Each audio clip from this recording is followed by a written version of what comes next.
pessoal, como alguns sabem, meu nome é Jonas, eu sou professor de inglês. Eu tenho uma página no Facebook chamada Simple with Jonas.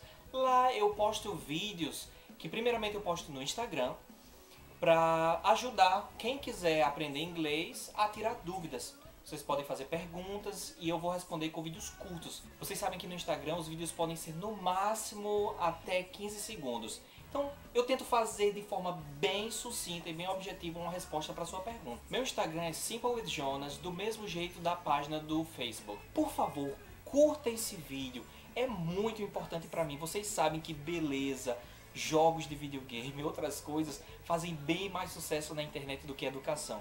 Então eu, como professor, tentando fazer com que meus vídeos sejam vistos, é muito difícil. As pessoas assistem, eu sei que muita gente assiste, mas pouca gente me ajuda, pouca gente curte, pouca gente compartilha.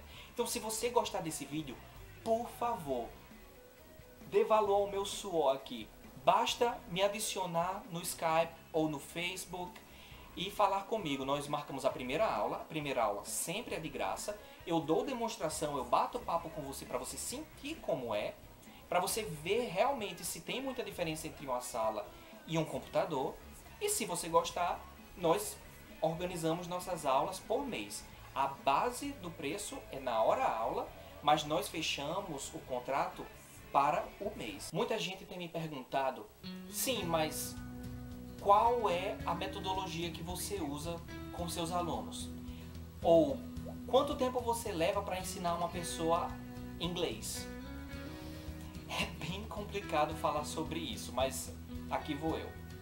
Primeiramente, eu não acredito que exista uma metodologia para ensinar a qualquer pessoa. Eu vario a minha forma de ensinar dependendo do aluno. Eu vou falar sobre a profissão dele. Vou fazer perguntas sobre a profissão e vou ensinar vocabulário sobre a profissão. Dependendo da área de estudo, eu vou falar sobre a área que ele estuda e dos interesses da vida comum. Por exemplo, se o aluno gosta de filmes, eu falo sobre filmes. Se ele não gosta, eu não falo sobre filmes. Porque no português é da mesma forma. Se eu não gosto de alguma coisa, eu não tenho vocabulário sobre aquilo. Por exemplo, eu tive uma vez que dar aula sobre maquiagem, produtos de beleza a um grupo de meninas.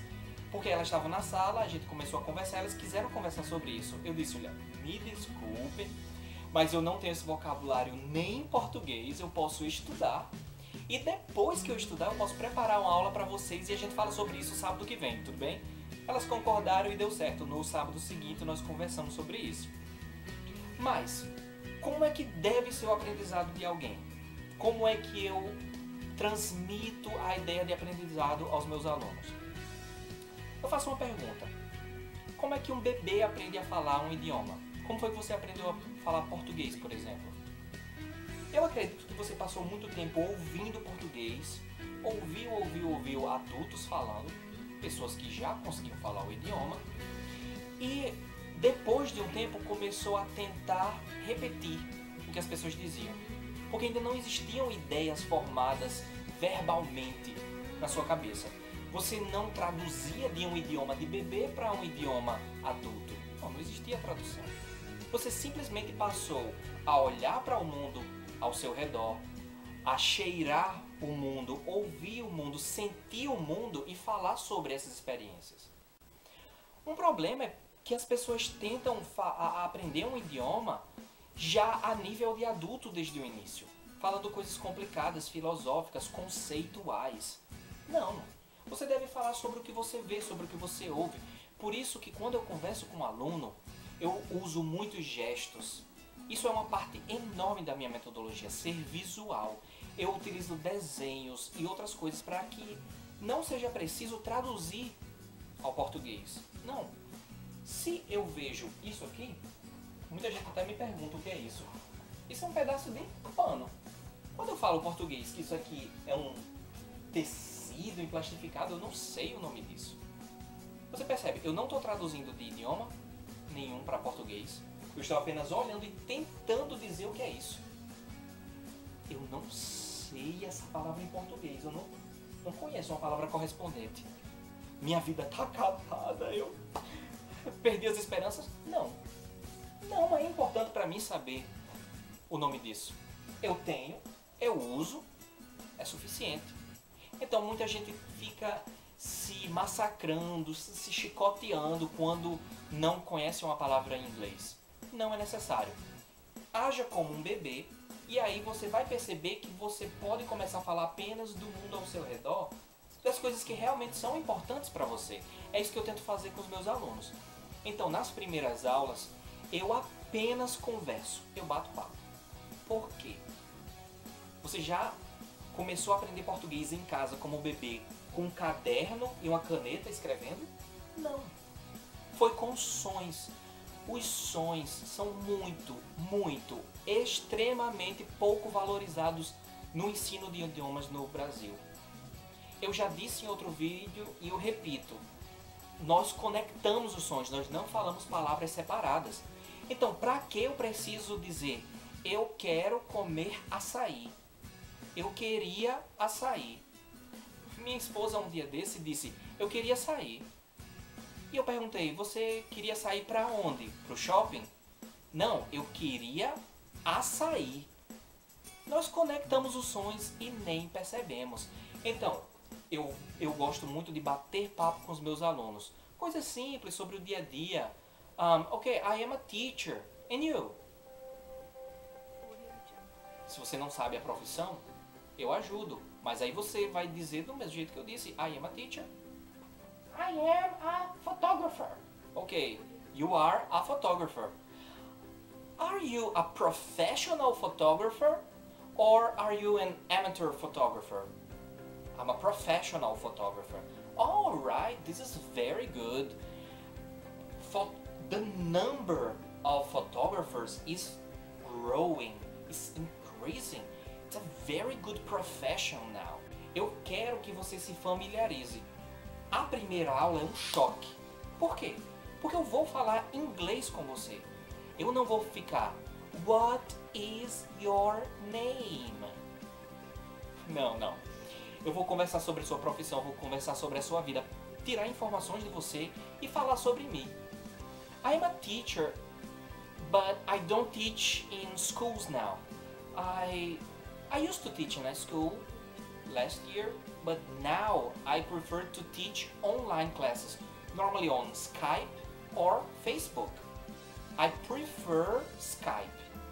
Do you like to use Skype? Do you like to use Skype? Do you like to use Skype? Do you like to use Skype? Às vezes eu realmente falo uma frase um pouco mais lentamente. Do you like to use Skype? E na segunda vez eu falo como um nativo falaria. Do you like to use Skype? Do you like to use Skype? To use Skype? To use Skype? To use Skype? E aí é interessante que o aluno de vez em quando repita essas formas, repita essas contrações. Por quê? O idioma vai se tornar familiar. Então, qual é o meu primeiro passo quando eu ensino inglês a alguém? Tornar o idioma, que parece um monstro, um alienígena, alguma coisa de outro planeta, familiar. Os sons vão ficando mais comuns, você consegue separar um pouco o sentido das palavras que eu falo ao longo das conversas. O primeiro passo sendo tornar o inglês uma língua familiar, uma forma familiar de comunicação. O segundo passo vai ser ler. Começar a absorver a forma escrita da língua. Então, nós vamos ler sobre qualquer coisa? Não. Vamos ler sobre coisas do seu interesse, assim como foram as conversas. Nós já batemos papo. Você não sabe como escrever as coisas que você já sabe falar. O que é mais fácil? Ler e entender? Ou escrever e expressar as ideias da sua cabeça? Eu acredito que ler seja mais fácil. Então nós vamos ler. Ler sobre o quê? Você trabalha com fotografia? Vamos ler sobre fotografia. Você é um engenheiro? Vamos ler sobre engenharia. Eu tenho alunos que trabalham com fazendas eólicas. Eu nem sei como é que se diz em português, porque eu só converso com eles em inglês. Wind farms. Eles trabalham com turbinas eólicas aqui no Rio Grande do Norte.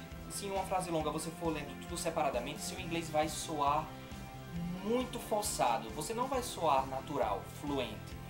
Então, É preciso ler rápido? Não. É preciso ler as palavras conjuntamente. É preciso conectar os sons. Claro que eu não vou utilizar livros assim para treinar inglês com o iniciante. Eu não utilizo livros, eu utilizo artigos, outras coisas. Mas, por exemplo, the talk did not die down in 9 or even 99 days. The talk did not die down in 9 or even 99 days. The second disappearance of Mr. Bilbo Baggins was discussed in Hobbiton and indeed all over the Shire for a year and a day, and was remembered much longer than that. Ler continuamente. O necessário é saber conectar as palavras. Terceiro passo, escrever. Sobre o que eu vou escrever? Primeiramente sobre a sua vida. Eu vou pedir para que você escreva sobre suas atividades no presente. Escreva sobre a sua infância, o que você gostava de fazer, o que você odiava fazer quando você era criança. O que é que você pretende fazer no futuro? O que é que você sabe que vai acontecer no futuro? Quais são as experiências, o que você já fez na sua vida? Dessa forma você vai treinar as conjugações, os tempos verbais. E vai ser uma forma natural porque você não vai ter que utilizar vocabulários específicos sobre coisas distantes de você. Não, são sobre a sua vida. Ok? Revisando, primeiro passo, tornar a língua familiar através de bate-papo simples. Segundo, treinar pronúncia e começar a envolver a pessoa na forma escrita da língua através de leitura. Terceiro, escrita. Realmente escrever sobre a sua vida. Quarto passo, vamos começar a utilizar frases mais longas. Vamos conversar debatendo assuntos. Então, eu vou ter uma opinião, você vai ter outra. Nós vamos discutir. Quando você discute em português, você simplesmente baixa a cabeça, fica envergonhado e vai embora? Não, você tem que ir para cima.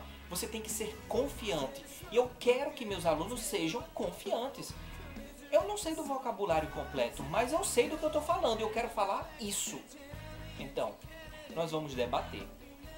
Eu digo que no começo eu tento debater sem ser provocativo. Depois eu vou ser provocativo. Mesmo que eu não tenha aquela opinião, vai ser apenas um debate, eu vou segurar minha opinião contra você. E aí, ou você vai discutir, vai me enfrentar, ou não. Depois de debater esses assuntos, nós vamos estudar de formas variadas, realmente variadas, dependendo do seu objetivo. O que é que você quer? Você quer falar com estrangeiros aqui? Você quer atender turistas? Você quer viajar? Você quer saber vocabulário de aeroporto, hotel, essas coisas? Você vai estudar fora através do Ciências Sem Fronteiras? Vai precisar fazer o TOEFL ou o IELTS? Se você for fazer uma dessas provas, o estudo vai ser um pouco longo e vai ter que ser muito, mas muito centrado. Não é impossível. Para quem sabe conversar inglês é muito fácil. O problema é, as pessoas sabem apenas gramáticas, querem fazer uma prova que testa a capacidade de comunicação. São coisas distintas. Eu trabalho na capacidade de comunicação. Eu não tenho o objetivo de formar professores. Até porque eu não tenho muito interesse na área acadêmica. Porque eu não acredito muito nela. Não sei se você me entende. Então, eu tenho apenas o objetivo de fazer com que pessoas falem inglês para alcançar o objetivo delas. Se é assistir televisão, legal. Se é viajar, legal, vamos fazer isso. Eu prefiro hoje em dia de dar aulas pelo Skype ou pelo Facebook. Vocês sabem, no Facebook você pode conectar também usando vídeo e som, webcam e microfone. A mesma coisa do Skype. Também gosto muito de um programinha chamado Conferendo, porque ele trava bem menos. E também posso começar a utilizar o Google Hangout. Ainda não tenho experiência com ele, mas posso aprender, não é difícil. As pessoas querem saber se tem muita diferença entre a aula presencial e a aula online. Não tem. Por quê? Porque sou eu estou te vendo, eu vejo suas reações, você vê as minhas. Nós temos essa ferramenta ótima que é a informática, nós temos computador ou um smartphone, alguma coisa. Podemos procurar as informações na hora que temos a aula. Eu não tenho vocabulário de tudo, então eu uso o Google muito. Traduzindo, não. Procurando imagens, procurando sites que falem sobre o assunto em inglês. a diferença não é muito grande. Sou eu, professor, você é aluno. É muito, mas muito melhor do que ir para uma sala de aula com várias pessoas seguindo metodologia tradicional, falando sobre assuntos que não são do seu interesse e aprendendo um vocabulário totalmente inútil. Não, eu foco no meu aluno. Então, se for presencial ou pela internet, é quase a mesma coisa.